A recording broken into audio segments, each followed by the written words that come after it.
அதே பெயர், குட்டி முயலும் நட்சத்திரமும். ஒரு காலத்தில் ஒரு பசுமையான காட்டில் ஒரு சிறிய முயல் வாழ்ந்தது. அந்த முயலின் பெயர் மின்னி. மின்னி எப்போதும் இரவில் வானத்தை பார்த்து மின்னும் நட்சத்திரங்களை எண்ணிக்கொண்டே இருந்தாள். ஒருநாள் மின்னி வானத்தை பார்த்து சொன்னாள், என்னையும் அந்த நட்சத்திரங்களுடன் விளையாடணும். அவள் குதித்து மரத்தின் மேலே ஏறினாள். ஆனால் நட்சத்திரங்கள் மிகவும் தூரத்தில் இருந்தது. அப்போது ஒரு இனிய காற்று வந்தது. காற்று கேட்டது, மின்னி, நீ ஏன் இவ்வளவு குதிக்கிறாய்?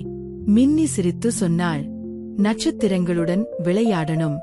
காற்று சிரித்தது, சரி, நான் உன்னை அவங்களிடம் அழைத்துச் செல்வேன் என்று சொன்னது. அது மின்னியை மெதுவாக தூக்கி வானத்தின் மேல் கொண்டு சென்றது. அங்கே ஒரு சிறிய நட்சத்திரம் அவளை பார்த்து சிரித்தது. ஹாய், நான் நட்சு, நீ யார்? மின்னி சொன்னாள், நான் மின்னி. நீ எவ்வளவு பிரகாசமாயிருக்கே. நட்சு சிரித்து சொன்னது, நீயும் என் நண்பியாக இருக்கணும். நாம தினமும் வானத்தை ஒளிர வைப்போம். அந்த நாள் முதல் மின்னியும் நட்சுவும் நல்ல நண்பர்களானார்கள்.